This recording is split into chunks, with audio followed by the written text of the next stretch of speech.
Yo, what's going on, everybody? Welcome back to ChurchMunky. We're here recording on 4th of July weekend. Hope everyone had a fun and safe 4th of July. I had a pretty chill one. The day before the 4th of July, I went and saw fireworks with my girlfriend. And then on the 4th of July, I actually went to a concert. I went to go see Primus out in Napa. It was a lot of fun. It was my girlfriend's second time seeing Primus and my fourth time. Primus is one of my favorite bands, man. Like, every time you see them, they play different stuff. Some stuff you've never heard them play. Like, the first time I brought my girlfriend, they played Rest and Bones.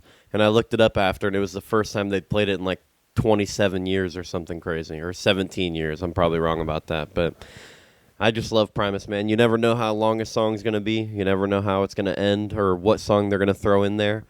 And this one felt really special because it wasn't just Primus. It was Les Claypool's Flying Frog Brigade, and it was Lennon Claypool Delirium, and then Primus. So it was like all three of Les Claypool's bands, which it's like Les Claypool does have more bands like Duo de Twang and old other side projects. I can't name them all. There's a bunch. But those are his main three, and it was really cool to see them all. We were a little late. This venue in Napa, it had one entrance. Everyone was filing in around when they opened up. So we caught the last couple songs from Flying Frog Brigade, but we didn't see them all.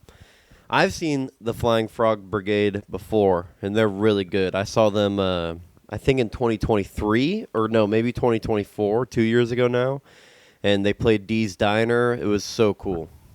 I love that song, but yeah, we missed most of their songs. And the Lennon Claypool Delirium, they're pretty good too. You know, it's Les Claypool with John Lennon's grandson. I should have looked up what his name was, but he has a pretty good voice, and him singing over the Primus bass was really cool to hear. And then, yeah, of course, Primus at the end. It was really cool, man. And I really underestimated the crowd because I've been to a lot of concerts, but I've only been to two in Napa so far. I've seen Green Day and Sublime, it was one day, so I count that as one concert. That was Bottle Rock last year, the Bottle Rock Festival in Napa. And then this was my second concert out there, Primus. And at the Bottle Rock Festival out in Napa, it was so lame. Like, Sublime and Green Day, only my girlfriend and I were singing. I think actually during Sublime there was one girl near us that was also dancing and singing, but most of the people are just like sitting there, maybe bobbing their head a little bit. It's just like rich people country. I feel like Napa, a lot of people don't know bands or aren't fans of stuff, but they just go because they have money and it's something to go to, you know? So I thought it was going to be the same at Primus because, like, no one was moving. We were standing there, and it was a bunch of older white people, and, like, no one was dancing for the Flying Frog Brigade or Lennon Claypool Delirium. So we were like, oh, this is going to be lame. That sucks. You know, I've seen Primus in Oakland and Sacramento, and, dude, in Oakland, they tear shit up. They got a big punk scene out there, and those mosh pits go hard. Same with Sacramento. They got really good mosh pits, but, yeah, halfway through the concert, I was like, there's no way there's going to be one for Primus. That sucks. I was excited to mosh. And then Primus comes out. I think they opened with Too Many Puppies, and they opened up a mosh pit, matter of fact. It was very cool. It wasn't like a very hardcore mosh pit. There was, like, not a lot of people in there, you know. When I go to Aftershock Festival every October, those mosh pits are hardcore. There's fucking so many people in there, and shit gets crazy. But this was a pretty low-key one. I'd say there was like 20 people thrown around in the pit. Maybe like 15. And yeah, it was cool. It was fun. A lot of sweaty dudes that were shirtless. I don't understand why people do that at concerts. I understand you're hot. I'm hot too. But like just taking off your shirt, it's like anytime anyone touches you in the pit, like you're slimy. You're slimy and it's gross, bro. So I never really understood that. But it was still a pretty good pit. Like I said, it didn't go too crazy, but so I have these boots that I've worn to every mosh pit for probably the last 4 or 5 years. I think I got them in 2021 or 2022. So like the last 4 or 5 years, I've worn these camo boots in every single mosh pit. They got a hole in them recently, and you know, I didn't realize until before the concert I didn't have time to buy another pair. and they're boots that go up your ankle and like all the way strap in. And I was like, oh, that sucks. I guess I'll just wear shoes. And I was thinking about it, and I was like, why do I wear boots in the mosh pit anyways? I've been doing this for so long. Like, why do I even do that? Oh, boy, did I quickly find out why I did that. Instantly get in the mosh pit. I got flat-tired about 3 times, almost lost a shoe. That was no fun. And then wake up today, and my ankle hurts like a motherfucker. I didn't realize yesterday, but so many people step on your feet. You don't realize in the moment. Step on your feet, smash into your ankles. Oh, my gosh. I was not feeling good waking up today. But it was still a good time. It was still worth it. You just got to wear your boots. Got to have that ankle protection. You know what I mean? And another thing that happened in the mosh pit was I got the wind knocked out of me for the first time ever. I've had a lot of things happen in the mosh pit. Like, my girlfriend doesn't mosh, which it's understandable. A lot of people don't like to mosh, and she said she's afraid to get hurt.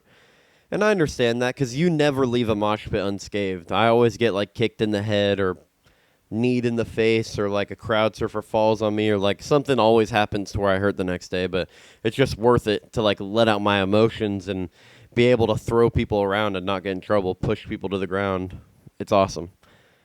But my girlfriend said she's afraid of getting hurt, and I understood that. And this time I got hurt in a way I'd never experienced before, man. I got the wind knocked out of me. Like, I'm telling you, I've been kicked in the face. I've been kneed in the balls. I've been shoved to the ground and trampled over. I've had so much happen to me.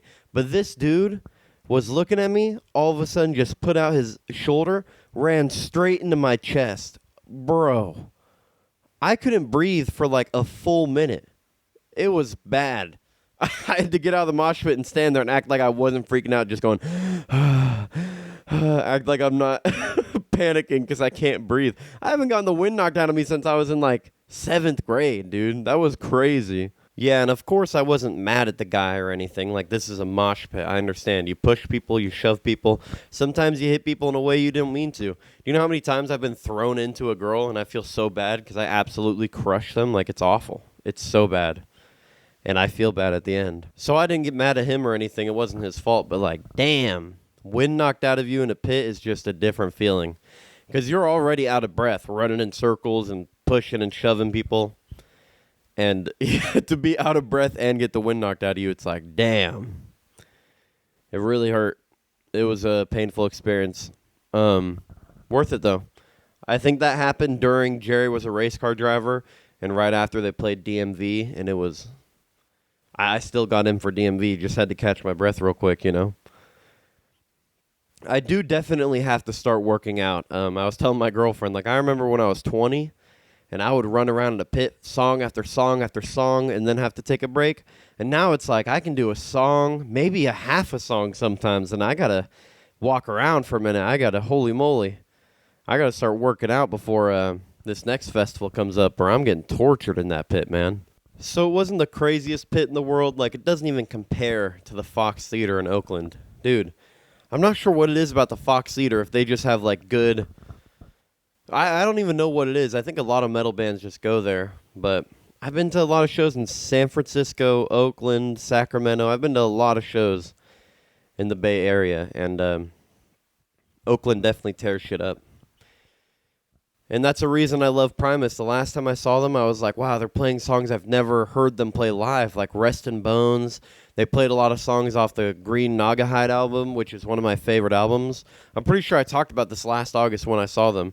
They played Jilly's on Smack, More on TV, Hoeing for the Man, like a bunch of songs. And the Green Naugahyde is my favorite album. I like, I don't know what it is about that album. It gives me such, like, it's like my nightmares in music. You know what I mean? That's my favorite album. But this time when we saw them, like, my girlfriend was kind of upset last time we saw them. I was very happy. I know all those songs, but she didn't. She wanted to hear more like, she wanted to hear Too Many Puppies and Jerry Was a Race Car Driver and, you know, John the Fisherman and stuff like that. She didn't get to hear any of it, but this time she did. That's what I was trying to tell her. Every time you see Primus, it's a whole new experience. This time they opened with Too Many Puppies. They played a lot of popular songs. They played My Name is Mud, Jerry is a Race Car Driver. They did play one song off Green Naugahyde, Lost Salmon Man, That's a pretty good song. And yeah, while they were playing, they would have the Frog Brigade come up. The guy on the saxophone would play a song with them. And then they'd have the Lennon Claypool Delirium come up, a guy on the xylophone. I love Primus, man. They're so funky. They're the definition of not sticking to a genre, you know? They'll make whatever. Funk, metal, they don't give a damn. Yeah, dude. And another thing I love is my girlfriend made us these shirts. She painted on shirts, and it says Primus sucks. You know, I'm surprised Primus doesn't have any merch that says that. All their stuff just says Primus. But Primus sucks is a thing from, like, back in the 90s. Like, I don't know how it started, but I'm pretty sure Primus started it. And people say, like, Primus sucks. But they don't really suck. Like, I love Primus. And I love the reactions from the shirts that we get. Some people look and they're like, what the hell? Primus sucks. Like, they look at me like, what the hell? Who else are you here to see? You know? And then other people get the reference and they love the shirts. And yeah, all around a really good time. I definitely underestimated Napa. When we were standing there, we got a little bit of food beforehand and we were standing pretty close to the front. I was looking around like, yeah, no mosh pit. Then all of a sudden Primus comes on and they came out of the woodworks. Like as soon as Too Many Puppies came on, a pit opened up. It was pretty awesome. It wasn't the most intense pit in the world, but hey, it still left me hurting the next day. And that's what matters. It was a lot of fun. It was very worth it.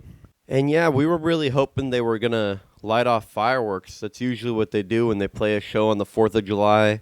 They'll find a way to light fireworks near the stage or do it somewhere where they're lighting fireworks nearby. Or if they do like a show on New Year's, Les Claypool will play until midnight and then drop balloons at midnight. Like they start the show a couple hours late, so instead of playing till 10, they play till midnight. And they didn't drop fireworks. It was still very American, though. He played a cover of the Star Spangled Banner, and Les Claypool did what he does, and he made it all funky and groovy. They also played American Life, and it was just red, white, and blue lights the whole time. So it was still a very American. I feel like what is a more American band you can see on the 4th of July? Lynyrd Skynyrd or Primus? You know what I mean? Like, who does it get more American than that? Jerry was a race car driver. My name is Mud. Like, I don't know. Primus is definitely metal. They're a metal band, but their lyrics are very, like, Americana. Like, it's always about rednecks or, like, American culture or politics or, you know. So I really feel like Lynyrd Skynyrd or Primus, two most American bands you can see. And yeah, it was a really good time. And yeah, that was Saturday, the 4th of July. The day before Primus, we were watching fireworks, and that was a lot of fun. So we did at least get to see our fireworks, you know. And yeah, it was a good weekend overall. I hope everyone had a fun and safe weekend. I hope everyone had as great of a weekend as I did. But a safe weekend is not always guaranteed. We all know that. Year after year, every 4th of July, you see a bunch of videos. People blowing their limbs off. People blowing other people up. It gets pretty crazy out there. This year, I saw a video where the cops found 3 tons, or maybe, no, not 3 tons. That's so dramatic. I don't know. I saw a cop. Jesus Christ. I saw a video where cops found a bunch of fireworks, illegal fireworks. So they loaded them all up. They wanted to destroy them, get rid of them. They loaded them all up into this big truck that is meant for disposing bombs. And the bomb expert was like, hey, man, you're loading that up with way too many fireworks. And the cops were like, nah, man, it's fine. Just shut up, it's fine. So they load all these fireworks into this bomb truck. And then next thing you know, they blew up like half the street, ruined a bunch of houses, a bunch of cars, blew this truck up because like the bomb detonation guy said, they did it with way too many fireworks. And I just thought that was hilarious. Ignore the professional. You know, I'm a cop. I know what I'm doing. Ignore the professional. That's hilarious. And, you know, I don't really get the appeal of the 4th of July. I mean, I do with illegal fireworks and stuff like that. I love setting off fireworks. But I don't like watching them. I just don't care. Like, shoot them in the air. They look cool. I've seen them a million times. I don't care anymore. I can just have a hot dog, hamburger, and say, happy birthday, America. You know, I don't really care for fireworks. The town I'm from banned fireworks, I think, like 4 years ago now, like 2022. And, yeah, that's pretty shitty. We used to have shops that would pop up in every Safeway or Costco. There would be a trailer out there that said fireworks. You could buy any firework you ever dreamed of. For a long time, it was legal. Everyone would go to the Walmart parking lot and just light them off. But not anymore. Because, you know, the government hates when people have fun. So that's been like 4 years. I think 2022, they told me when I went to the fireworks stand, they were like, hey, this is the last year we're going to be able to sell. The city's doing this thing where they're banning them. So buy as much as you can. And I spent like $150 on fireworks. So I think I had fireworks until like 2024. I had them for a couple of years, that's for sure. And yeah, I miss lighting off fireworks. That's a lot of fun. But going to watch fireworks, I mean, who cares? I feel like a lot of people just want to get drunk in public. A lot of people just want to go somewhere with a bunch of people around, get hella drunk. And that's not my vibe. They do a parade in the town I live in. That's really popular. Like, when we were coming back from the concert, holy shit, traffic was fucked up. So much traffic just to see a parade and some fireworks. I mean, it's a really good show. They do a lot of fireworks, but I mean, yeah, I just don't care. And especially with how long they are.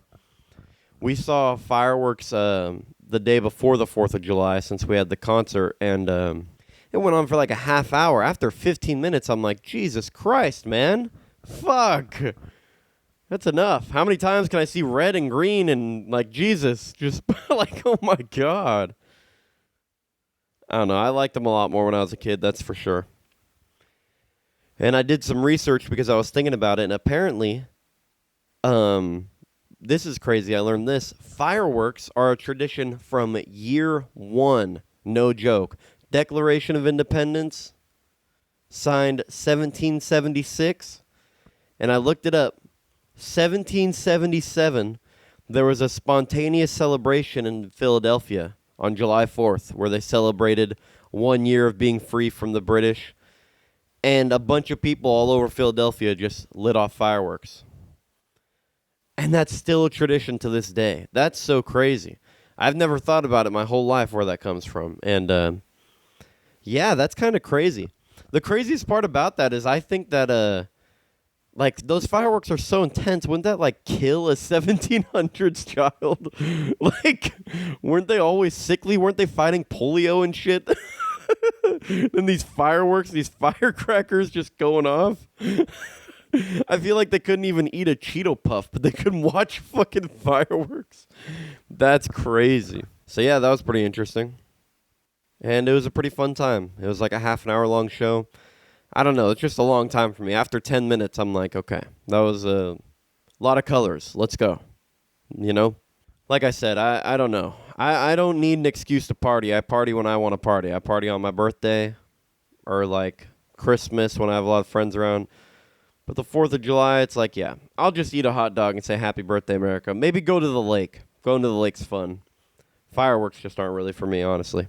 Unless I'm setting them off myself and blowing shit up. Which I still think it's legal in Nevada. Maybe I could do that next year. Go to Nevada and buy some fireworks, light them off there. That'd be hella fun. But yeah, that's about all that's going on with me. I've still been playing a lot of video games. A video game checkup. Last week when I recorded, I think I said I had like 4 bosses left in Cuphead. Now I have 2. I have Sally's stage play and the final boss, the devil. Or actually, I'm not sure. There actually might be more bosses in the casino. I keep thinking I'm done because I'm about to go into the casino, which is the end of the game. But I actually think I have a lot more bosses. So let me say I have 1 more on aisle 3 before I get to the finale. And yeah, that game has been so much fun. I've been playing a lot of GTA 5 too. I'm so excited for GTA 6. I read this thing that said GTA 6 has approximately already made $3 billion off pre-sales Are you fucking serious? They only spent $1 billion on the game. Like, making the game cost them $1 billion. Not only $1 billion, but you know what I mean. They spent $1 billion on the game, and they've already made 3 times that just in pre-sales? That's fucking wild. I haven't pre-ordered it yet, but I'm definitely going to. You got to get the deluxe edition, right? Like, I didn't wait this long for a game to not get the deluxe edition. You know, because a lot of people are saying, oh, I've waited so long. I think it came out in, 2015? So they're saying, like, oh, I've waited 10 years. I honestly didn't have a GTA or, like, an Xbox until I bought all my stuff my senior year, so 2019. So, but still, I've been waiting, like, 7 years for this, and I'm so excited. I have my online built up so much. I'm such a nerd. When I go to work and they ask me what I did over the weekend, I say, just hung out and played video games. They always make fun of me. But what else is there to do, bro, except for beat Cuphead and wait for GTA 6? Like, what the fuck else do you expect me to do? Yeah, $3 billion, which isn't too crazy. I mean, that is crazy. What am I even saying? That is a very crazy number, obviously. But it's the most anticipated game in the world, right? Like, I don't think what else is as anticipated as that? I mean, not a video game, but the World Cup, I guess. The World Cup is crazy. I think I saw something that said the World Cup had 400 billion views. That's crazy. I saw a video where it was England versus Mexico, and the night before the game, Mexican citizens found the secret hotel that England was staying at. So they put a mariachi band out. They put out a mariachi band, and they shot off fireworks outside the hotel until 5 in the morning. God damn. They're really trying to keep them up. People take that World Cup shit pretty seriously. It's crazy. I watched one game. I went downtown to the market here. We have a market every week in the summertime. And usually they have a live performer at the market, but this time it was a big screen. It was America versus Bosnia, and we won. It was nice. USA versus Bosnia, my bad. And we won. That was cool. But I haven't watched any other than that. I don't really care much. Everyone's so excited and happy about so much. People are partying 4th of July. People are partying for the World Cup, and I'm just like, whatever. I mean, I don't know. It's just not really for me. I'd rather lock in on Cuphead. I am such a nerd. But yeah, other than that, I got recommended the Soft White Underbelly video the other day. That was very, very sad. If you've never watched Soft White Underbelly, they like talk to homeless people and people who've gone through bad stuff. And yeah, I watched this crazy video where this guy, his mom did a lot of bad stuff to him, and so did his dad. And it was just very sad. And what made it even more sad for me is that there were parts censored out of it, and it ended early. And he was like, if you want to watch the full video, go to softwhiteunderbelly.com. Are you fucking serious? You're putting a man's trauma behind a paywall? Like, bro, I've always felt a little weird that I watch these videos, and it's like, I don't know, they kind of feel exploited. You know that homeless guy was given $50 to tell his deepest, darkest, traumatic shit on camera. But now you're putting it behind a paywall? Views aren't enough. You're like $10.99 a month or whatever the fuck it is. Like, that's pretty crazy. I don't know. I used to like Soft White Underbelly a lot, but it makes me really sad at the end of the day. It puts me in a bad headspace. And I've already seen he's gone through a lot of controversies with the people he's interviewed. I'm pretty sure that YouTuber Tyler Oliveira, it might be someone else, but I'm pretty sure it was him. He went and talked to the Whitakers and tried to expose him and say, like, oh, he's not really giving them their money. It's a lot of bullshit. I don't know about all that shit, but I haven't watched a video from him in a long time. And it was just so off-putting that there was, like, an ad break for the softwhiteunderbelly.com. Like, that's very off-putting. I don't know how that guy can't feel bad at all. He was also interrupting. This guy is telling like a story of him getting raped pretty much by his mom. And he's like interrupting to be like, oh, but did your mom do this? Did your mom say this? Did she actually ask this? Actually, what color panties were your mom's wearing? Like he's being, I don't know. Something gives me a bad feeling about it. I don't watch it much anymore. I'm not saying like, oh, cancel him, he's a bad person, but man, him interrupting with weird questions like that, trying to get the juice out of the beef, and then him saying, if you want to hear the rest, go to softwhiteunderbelly.com. That's crazy. If you want to see the full thing uncensored, go to softwhite. That's crazy, bro. Do you guys genuinely think he can pay them more like $50? Like, there's no way, right? He pays them like 50, maybe $100. There's no way they get royalties or like those people are actually compensated. This guy who does these interviews is just raking in cash, putting it behind a paywall. Tell me how your mom diddled you. Hey, this is a little homeless boy, Johnny. He got diddled by his mom. Let's put this man on a camera. Like, Jesus. Not a good look, pal. Not a good look. But I don't know. I used to find some of his videos entertaining, but I've never found one like those entertaining. I didn't even realize he had videos where people talk about trauma like that. The ones I've seen are like, oh, I went to prison and I saw this guy get killed, or I was in prison for dealing drugs and the drugs killed someone, or like it's usually dark in that way where someone fucks up their life. Not like that traumatic. Like, I don't know. It was a really weird video. And to put it behind a paywall, like, yikes. Yikes. And then what else did I watch this week? Oh, and then I was scrolling this week and I also saw a video of a delivery driver throwing a box at a dog. It was pretty crazy, man. It was a UPS driver, I'm pretty sure. And you could hear the dog barking and running up on camera. And the UPS driver goes, oh yeah, and chucks the box at this dog's face hella hard. And like the dog whines and runs away and he goes, that's what I thought. And then the homeowner comes up and is like, you fucking throw a box at my dog? Dude, this UPS driver drops his hat and his sunglasses and starts squaring up. What the fuck? Dude, and tell me why all the comment sections are on this guy's side. They're like, oh, you shouldn't have a dog that's so aggressive. You shouldn't have a dog ready to bite. Dude, what?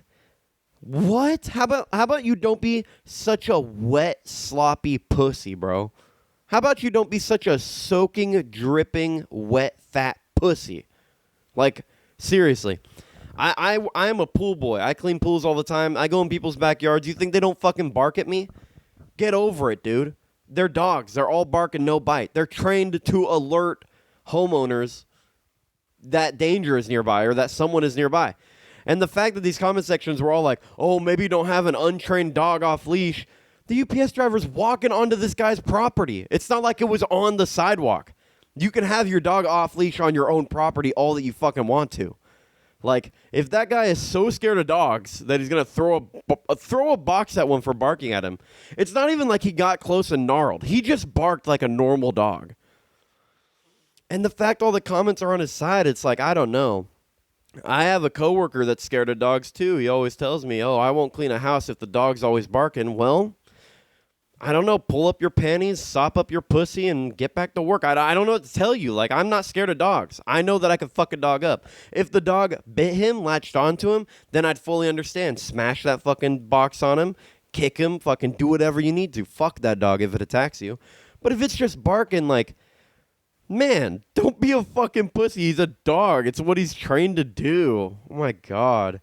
And then the fact he started squaring up with the homeowner, he dropped it. The homeowner just came out and was like, what the fuck? You throw a box at my dog? And he starts squaring up. Puts down his hat and his sunglasses, starts squaring up. That dude has fucking anger issues, bro. So many people are on his side, and it's like, holy shit moly. People are maniacs. You think at the littlest threat of danger, you should just... What do you do if someone comes up to you, a homeless guy comes up to you asking for money at a gas station? You're filling your car up. You just fucking throw the trash can at them because they're homeless and they scared you? Like, it's a dog. It barks. Like, I don't know. It doesn't make any sense. I thought that video was crazy. I've had plenty of dogs bark at me. I've even had dogs nip at me.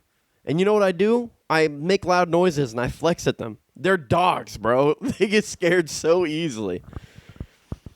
So yeah, that might be a hot take. Maybe a lot of you don't agree, but fuck that guy. I don't think he should have done that at all. He should have waited for the dog to attack him. And anyways, it's the law that if you get bit or like attacked by a dog, then the dog has to go night-night. Like that shit gets put down. So why hurt a dog and risk it being aggressive and biting someone else when you could have just let it bite you and then had it get put down because it's an aggressive dog? Like, if you truly hate dogs that much to the point where you're like, yeah, throw that box. That shit's barking in your face anyways. Why not just get it put down? Like, just let it bite you and get it put down, bro. Like, for real. That's so stupid. I think you just shouldn't be such a pussy. I say fuck that guy. I don't think he should be working at UPS if he's that scared of dogs. Because guess what? My dog can be in my yard without its leash on. And, yeah, I wouldn't have been as nice as that homeowner. Let's just say that. Especially when he started squaring up like that, dropped his hat and his sunglasses, started squaring up. That dude's got anger issues, and he would have found out that day. That's for sure. Like, Jesus. But, yeah, that's all. That's going to end it for this week's episode of Church Monkey. Thank you guys so much for listening. Since I saw Primus and it's 4th of July, then, you know, this week's album of the week is going to be Sailing the Seas of Cheese. Really good album. Got great songs on it. Sergeant Baker would probably be my favorite song on it. I think Tommy the Cat's on that album, and Jerry Was a Race Car Driver. Really good album. Sailing the Seas of Cheese. Go listen to that right now. Don't listen to any other podcasts, you know? If you listen to another podcast, you're basically cheating on me. So don't do that.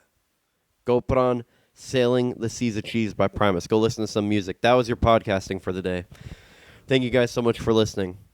Hasta luego. Hey everybody, thank you so much for listening to this week's episode of Church Monkey. If you made it this far, I really appreciate you.